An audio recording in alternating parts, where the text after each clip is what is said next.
అందరికీ నమస్కారం. ఈరోజు కథ Hitler episode 246. Good news again. ఇక స్టోరీలోకి వెళ్తే 3 రోజుల్లో ప్యాలెస్కి రాకపోతే పరిణామాలు చాలా దారుణంగా ఉంటాయని విరాట్ నుండి వచ్చిన మెసేజ్ చూసి ఒక్క క్షణం ఆలోచనలో పడిన హాసిని అతని నుండి మరొకసారి అదే మెసేజ్ వస్తే డిసిషన్ తీసుకోవచ్చని అప్పటికి వదిలేస్తుంది. మరుసటి రోజు ఉదయాన్నే రెడీ అయ్యి హాస్పిటల్కి బయలుదేరుతుంది హాసిని. అదే రోజు ఉదయం గైనకాలజిస్ట్ అపాయింట్మెంట్ ఉండటంతో వసుమతిని తీసుకొని హాస్పిటల్కి వెళ్ళాడు రాజేంద్రవర్మ. ఇద్దరి మధ్యన సిల్లీగా మొదలైన ఆర్గ్యుమెంట్ సీరియస్గా మారుతున్న సమయంలో అదే వార్డులో అడుగుపెట్టింది హాసిని. పెళ్ళైన కొత్తలో జరిగిన సంఘటనలన్నీ బయటకు తీస్తూ రాజేంద్రవర్మను దెప్పి పొడవడంతో బిజీగా ఉన్న వసుమతి యథాలాపంగా తల తిప్పి చూసేసరికి అటుగా వస్తున్న హాసిని కనిపించింది. వెంటనే భర్తను పిలిచి, ఏవండి, ఆ వస్తున్న అమ్మాయి హాసినియేనా, లేదంటే నా కళ్ళకేమన్నా ఆ చట్వరం కమ్మిందా అని అనుమానంగా అడిగింది.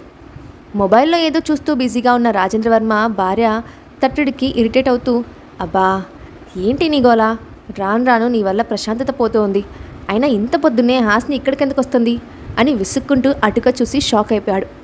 కళ్ళు నులుముకొని మరీ చూసి కన్ఫర్మ్ చేసుకొని, నిజమేనే, ఆ అమ్మాయి హాసినియే, కానీ ఇంత పొద్దున్నే ఇక్కడికెందుకు వస్తుంది, ఏమైనా సమస్య వచ్చిందా అంటూ ఆమెకు ఎదురు వెళ్లారు.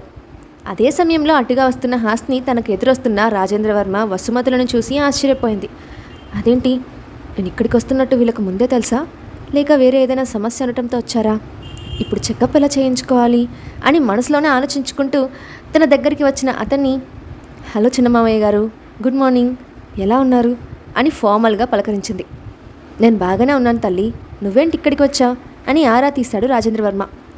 ఎవరైనా హాస్పిటల్కి ఎందుకు వస్తారు, నేను కూడా అందుకే వచ్చాను మావయ్య గారు అని తెలివిగా సమాధానం చెప్పి వసుమతి దగ్గరికి వెళ్ళి, హలో అత్తయ్య, మీరు కూడా గైనకాలజిస్ట్ దగ్గరికి వచ్చారంటే ఏమైనా విశేషమా, కొంపతీసి మహేంద్రకి తమ్ముడిని కానీ చెల్లెల్ని కానీ ఇస్తున్నారా ఏంటి అని అల్లరిగా అడిగింది. చిచ్చి, ఈ వయసులో ఆ మాటలేంటమ్మా, నీకు వెటకారం బాగానే ఎక్కువైపోయింది. అసలే ఈ మధ్య ఆడవాళ్ళలో గర్భాశయ క్యాన్సర్ సమస్య ఎక్కువగా వస్తుంది కదా, అందుకే నేను 6 నెలలకు ఒకసారి ఖచ్చితంగా చెకప్ చేయించుకుంటాను. ఈ డాక్టర్ నాకు బాగా తెలుసు, మన ఫ్యామిలీ డాక్టర్, నీకేదైనా సమస్య ఉన్నా చిటికలో సాల్వ్ చేస్తుంది, పద నిన్ను స్వయంగా నేనే తీసుకెళ్ళి చెకప్ చేస్తాను అని హాసిని మాటలు వినకుండా బలవంతంగా లోపలికి లాక్కెళ్ళింది. అబ్బా, వీళ్ళిక్కడే ఉంటే నేను చెకప్ ఎలా చేయించుకోవాలి, నా ప్రెగ్నెన్సీ గురించి వాళ్ళకు తెలిస్తే చాలు అందరికీ రివీల్ అయిపోతుంది, నా కర్మకి వీళ్ళు కూడా ఈరోజే రావాలా, ఈమె నుండి నేను ఎలా తప్పించుకోవాలి అని ఆలోచించిన హాసినికి బుర్రలో లడ్డూ లాంటి ఐడియా వచ్చింది. ఎస్, ఇదే ఫాలో అవ్వాలి, అప్పుడే వీళ్ళ దగ్గర నుండి ఎస్కేప్ అవ్వగలను అని తనను తాను మోటివేట్ చేసుకుంటూ వసుమతితో కలిసి డాక్టర్ ముందు నిలబడింది. ఆ డాక్టర్కి వసుమతి బాగా పరిచయం ఉండటంతో ఆమెను చూస్తుండగానే విష్ చేసి ప్రాబ్లం చెప్పమని అడిగింది. నేను 6 నెలలకు ఒకసారి చెకప్ చేయించుకుంటాను కదా, ఆ రిపోర్ట్స్ అని చెప్తూ ఆమె చేతిలో ఒక ఫైల్ పెట్టింది. ఆ రిపోర్ట్స్ శూన్యంగా పరిశీలించిన డాక్టర్ ఎలాంటి ప్రాబ్లం లేదని చెప్పడంతో రిలాక్స్డ్గా ఫీల్ అవుతూ, ఈ అమ్మాయి మా పెద్ద కోడలు డాక్టర్, తనకేదో ప్రాబ్లం ఉందంట, చెకప్ చేయించుకోవడానికి వచ్చింది, ఒకసారి తనని టెస్ట్ చేయండి అని హాసిని చూపించి చెప్పింది. ఓకే మేడం, డోంట్ వరీ, నా హస్తవాసి గురించి నీకు బాగా తెలుసు కదా, చిటికలో ప్రాబ్లం సాల్వ్ చేస్తాను అని గొప్పగా చెప్పి, చెప్పమ్మా నీకొచ్చిన సమస్య ఏంటి అని హాసిని అడిగింది డాక్టర్. ఆ మాటికి ఆమె వైపు ఇబ్బందిగా చూస్తూ, అది కాస్త పర్సనల్ మ్యాటర్, మీతో విడిగా మాట్లాడాలి అని వసుమతి వైపు చూస్తూ వినయంగా చెప్పింది. దాంతో ఆమె ప్రాబ్లం అర్థం చేసుకున్న డాక్టర్ వసుమతిని బయటికి వెళ్ళమని చెప్పింది. ఆమె బయటికి వెళ్తూ మొబైల్ చూపించి కాల్ చేసి ఉంచమని డాక్టర్కి సైగ చేసింది. అది గమనించిన హాసినికి ఆ డాక్టర్ మీద ఉన్న కాస్త నమ్మకం కూడా పూర్తిగా పోవడంతో వసుమతి బయటికి వెళ్ళగానే తన ప్లాన్ ఇంప్లిమెంట్ చేసింది. ఎంతసేపు హాసిని బయటకు రాకపోవడంతో డాక్టర్ రూమ్ బయట ఆతృతగా ఎదురు చూస్తున్న వసుమతి రాజేంద్రవర్మ ఇద్దరికి టెన్షన్ పెరిగిపోయింది. ఆమెకు వచ్చిన సమస్య ఏమిటో తెలియక ఎవరికి వారే ఏదేదో ఊహించుకుంటూ చుట్టు పిక్కున్నారు. హాసిని బయటకు వచ్చే వరకు ఎదురు చూడడం తప్ప చేసేదేమీ లేదని అర్థమైన రాజేంద్రవర్మ, అసలే ఆ పిల్ల చాలా తెలివైంది కాబట్టి తన మీద ఒక కన్ను వేసి ఉంచు, బయటికి రాగానే మాటల్లో పెట్టి సమస్య ఏంటో తెలుసుకో అని భార్యకి చెప్పాడు. 15 గంట తర్వాత బయటకు వచ్చిన హాసిని దగ్గరికి వెళ్ళి, చెకప్ అయిందా, ప్రాబ్లం ఏంటో చెప్పారా అని కంగారుగా అడిగింది వసుమతి. ఆమె అడిగిన దానికి బ్లాంక్గా చూసి వేగంగా బయటికి వెళ్ళిపోయింది హాసిని. ఇదేంటి, ఈ అమ్మాయి ఇలా వెళ్ళిపోతుంది, కొంపతీసి ఆ డాక్టర్ ఏదైనా భయంకరమైన వ్యాధి ఉందని చెప్పిందా అని ఆశ్చర్యంగా అడిగింది వసుమతి. నీ తలకై, ఏమైనా ప్రాబ్లం ఉంటే టెస్ట్ రాస్తారు కదా, నార్మల్ చెకప్ చేసి వదిలేరు, ముందు లోపలికి వెళ్ళి విషయం ఏంటో డాక్టర్ని అడుగు అని కసురుకున్నాడు రాజేంద్రవర్మ. నాతో పాటు మీరు కూడా రండి, గుడ్ న్యూస్ స్వయంగా మీ చెవులతో మీరు వినొచ్చు అంటూ అతని లోపలికి లాక్కెళ్ళిన వసుమతి అక్కడ కనిపించిన దృశ్యం చూసి షాక్తో గుడ్లు తెలిసింది. అక్కడ ఒక చైర్లో డాక్టర్ను ఆమె కోటుతోనే కట్టేసి నోట్లో కాటన్ కుక్కేసి కనిపించడంతో వేగంగా ఆమె దగ్గరికి వెళ్ళి కట్లు విప్పి, ఇదేంటి డాక్టర్, మిమ్మల్ని ఎవరు కట్టేశారు, అసలు మా కోడలికి ఏమైంది అని ఆపకుండా ప్రశ్నలు సంధించింది వసుమతి. మీకు మీ కోడలికి ఒక నమస్కారం, ఇద్దరూ ఒకే జాతి వాళ్ళు. ఇప్పుడు మీ ప్రశ్నలకు సమాధానం చెప్పే ఓపిక నాకు లేదు, బయటికి వెళ్ళిపోండి అని అరుస్తూ వాళ్ళని గెంటేసి వాటర్ తాగుతూ రిలాక్స్ అయింది డాక్టర్. ఆ మాటికి వెర్రి ముఖాలు వేసుకొని బయటకు వచ్చారు వసుమతి, రాజేంద్రవర్మ. హాస్పిటల్ నుండి బయటకు వచ్చిన హాస్ని డాక్టర్ చెకప్ అవ్వకపోవడంతో దారిలో ఉన్న ఫార్మసీకి వెళ్ళి 2 ప్రెగ్నెన్సీ టెస్ట్ కిట్లను కొనుక్కొని కంపెనీకి వెళ్ళింది. కాసేపటికి అక్కడ చేరుకున్న ఆమె నేరుగా తన క్యాబిన్లోకి వెళ్ళి డోర్ లాక్ చేసుకొని వాష్రూమ్కి వెళ్ళి 2 కిట్స్ యూస్ చేసి రిజల్ట్ కోసం ఆతృతగా ఎదురుచూస్తూ ఉంది. సరిగ్గా 5 నిమిషాల తర్వాత 2 కిట్స్లో నుంచి 2 రెడ్ లైన్స్ రావడం చూసి తన పొట్ట మీద ప్రేమగా నిమురుకుంటూ సంతోషంతో కన్నీళ్లు పెట్టుకుంది. నా బేబీ, నా ప్రాణానికి ప్రతిరూపం, ఇంత త్వరగా నా దగ్గరికి వస్తుందని కలలో కూడా అనుకోలేదు. ఒక్కసారి నిన్ను పోగొట్టుకున్నాను నాన్న, మరొకసారి ఆ తప్పు జరగనివ్వను. నిన్ను చాలా జాగ్రత్తగా చూసుకుంటాను, ప్రతి క్షణం నిన్ను రక్షించుకుంటాను. మీ నాన్నకి గతం గుర్తొచ్చిన తర్వాత నిన్ను నాన్న చేతిలో పెట్టి నా సంతోషాన్ని వ్యక్తపరుస్తాను. ఈ అమ్మకి తోడుగా ఉండటానికి వచ్చావా చిన్న కన్నా అని కడుపులో బేబీతో మాట్లాడుకుంటూ ఎమోషనల్ అయింది. అదే సంతోషంలో 2 రోజులు గడిచిపోయాయి. అప్పటికి కూడా హాస్ని ప్యాలెస్కి రాకపోవడంతో కోపం వచ్చిన విరాట్ ఆమెకు కాల్ చేసి 3 డేస్లో ప్యాలెస్కి రాకపోతే ఏం చేస్తానో చెప్పానో అప్పుడే మర్చిపోయావా, నీకు కంపెనీ వద్దా అని సీరియస్గా అడిగాడు. ఎందుకొద్దు, నన్ను భయపెట్టడానికి అది తప్ప మీకు మరొకటి లేదు కదా, అందుకే ప్రతిసారి అదే టాపిక్ ఎత్తుతున్నారు. నాకు రావడం ఇష్టం లేదన్నప్పుడు ఎందుకు అర్థం చేసుకోవట్లేదు అని కోపంగా అడిగింది. నీ ఇష్టంతో నాకు సంబంధం లేదు, అలాగే నాకు ఏ విషయాన్ని రెండోసారి చెప్పడం రాదు. వస్తే మీ కంపెనీ సేవ్ అవుతుంది, లేదంటే దాని సంగతి మర్చిపోతాం. చాయిస్ యువర్స్ అని చెప్పి కాల్ కట్ చేశాడు విరాట్. సాడిస్ట్, మాన్స్టర్, హిట్లర్, ఇతనికి ఎన్ని పేర్లు పెట్టినా తక్కువే. ప్రతిదీ బెదిరించి దక్కించుకోవాలని చూస్తారు, కానీ ఈసారి అతని బెదిరింపులకు లొంగేది లేదు అని స్ట్రాంగ్గా డిసైడ్ చేసుకుంది. క్యాబిన్లో కాలుగాలిన పిల్లిలాగా అటు ఇటు తిరుగుతూ గొనుక్కుంటున్న హాస్ని చూసి పడి నవ్వుతూ, ఏంటి పాప, పొద్దున్నే వాకింగ్ చేస్తున్నావు, తిండి అరగలేదా అని వెటకారంగా అడిగింది కీర్తి. అవునే, కానీ నాకు కాదు, నా హిట్లర్ మొగుడికి అని ఉక్రోషంగా చెప్పింది.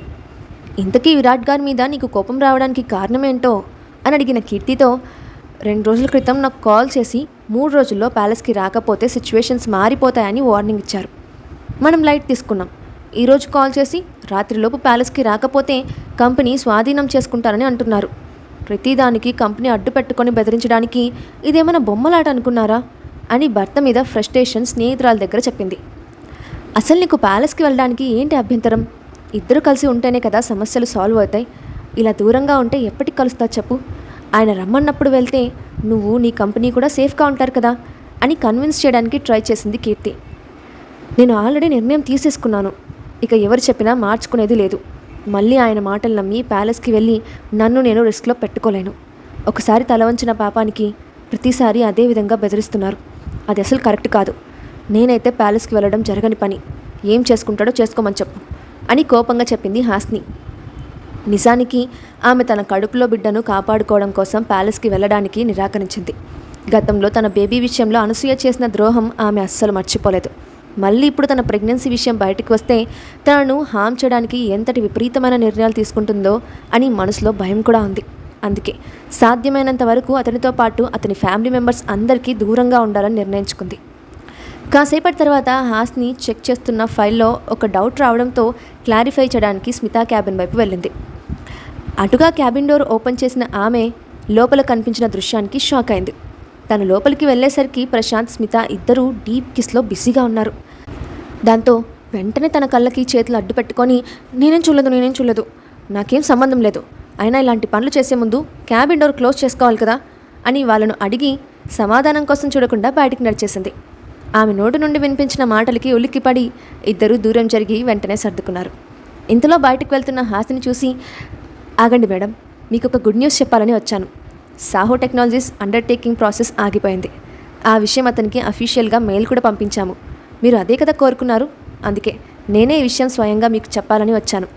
ఆర్ యూ హ్యాపీ అని ఆమె వైపు ఆతృతగా చూశాడు ప్రశాంత్. అవును, నేను చాలా హ్యాపీగా ఉన్నాను. నిజంగా ఇది గుడ్ న్యూస్, సెలబ్రేట్ చేసుకోవాలి అని ఆనందంగా చెప్పింది హాస్ని. ఆ ఇద్దరితో కాసేపు ఆఫీస్ విషయాలు మాట్లాడి క్యాబిన్కి వచ్చిన హాస్ని తన సంతోషాన్ని కీర్తితో షేర్ చేసుకుంది. మొత్తం విన్న తర్వాత, అయితే ఇక నుండి నువ్వు ప్యాలెస్లో ఉంటున్నావా అని ప్రశ్నించింది కీర్తి. ఒక పక్క నేను ప్యాలెస్కి వెళ్ళని చెప్తూ ఉంటే మళ్ళీ అదేం ప్రశ్న, అసలు నీకు ఆ విషయం ఎందుకు గుర్తొచ్చింది అని అసహనంగా అడిగింది హాస్ని. ఎందుకంటే విరాట్ గారు నువ్వు పెట్టిన 3 రూల్స్లో ఒకటి పాటించారు కదా, ఇక ప్యాలెస్కి రాకపోతే ఊరుకుంటారా అని అడిగింది. అవును కదా, అదొకటి ఉందని మర్చిపోయాను. నాకు అక్కడ ఉండాలని లేదు కీర్తి. ఈ ప్రాబ్లం నుండి బయటపడాలంటే ఏం చేయాలో అర్థం కావడం లేదు. ఇక్కడ నుండి దూరంగా వెళ్ళిపోదామంటే ఎక్కడికి వెళ్తే అక్కడ నాకంటే ముందే అతని మనుషులు ఉంటారు. బస్ స్టాండ్, రైల్వే స్టేషన్ అనే తేడా లేకుండా అన్ని చోట్ల జనాలు పట్టి నిమిషాల్లో నన్ను పట్టేసుకుంటారు. ఆ మాత్రం దానికి అంత రిస్క్ చేయాల్సిన అవసరం లేదు కదా. అందుకే ఏం చేయాలో తెలియక తల పట్టుకొని కూర్చున్నాను అని చెప్పింది హాస్ని. ఆమె బాధ విన్న కీర్తి కాసేపు ఆలోచించి, ఒక పని చెయ్యి, కనీసం వారం రోజులు ఎవరికీ తెలియకుండా నా ఫ్లాట్లోనే దాక్కో, గది దాటి బయటికి రాకు. ఎలాగో నేను తాళం వేసుకొని వెళ్తాను కాబట్టి ఎవరికీ అనుమానం రాదు. అప్పటి వరకు విరాట్ గారు కాస్త కూల్ అవుతారు కాబట్టి నెమ్మదిగా మాట్లాడి నీకు కావాల్సినట్టు ఒప్పించుకోవచ్చు అని ఉపాయం చెప్పింది. ఆమె చెప్పిన ప్లాన్ బాగున్నప్పటికీ తన విషయంలో వర్కౌట్ అవుతుందో లేదో అని సంశయం పడింది హాస్ని. కానీ ప్రస్తుతానికి అంతకంటే బెటర్ ప్లాన్ మరొకటి లేదు కాబట్టి అదే ప్లాన్ ఫాలో అయిపోయింది. అయితే వాళ్ళిద్దరూ సీరియస్గా మాట్లాడుకుంటున్న సమయంలో కంగారుగా అక్కడికి వచ్చిన స్మిత, మన కంపెనీ అండర్టేకింగ్ ప్రాసెస్ గురించి నువ్వు విరాట్ గారితో మాట్లాడలేదా అని అయోమయంగా అడిగింది. ఎప్పుడో మాట్లాడేశాను కదా, మన కంపెనీ వెనక్కి తీసుకోవడం కోసమే కదా అంత కష్టపడి ఆయన ఇచ్చిన పనిష్మెంట్ ఫేస్ చేశాను, అప్పుడే మర్చిపోయావా అని చిరాగ్గా అడిగింది హాస్ని. హో గాడ్, కంపెనీ విషయంలో రెండోసారి మెయిల్ వచ్చిందంటే మళ్ళీ ఏదైనా తిక్క పని చేశావా? అందుకే విరాట్ గారు మన కంపెనీ స్వాధీనం చేసుకుంటున్నారా అని అడిగింది స్మిత. ఆ మాటకి హాస్ని ఏమని సమాధానం చెప్తుంది? ఆమె ప్యాలెస్లో అడుగు పెట్టకుండా ఉండగలదా? నిజంగానే ఆమె కంపెనీని మరొకసారి స్వాధీనం చేసుకుంటున్నారా? నెక్స్ట్ పార్ట్లో చూద్దాం. Thanks for watching.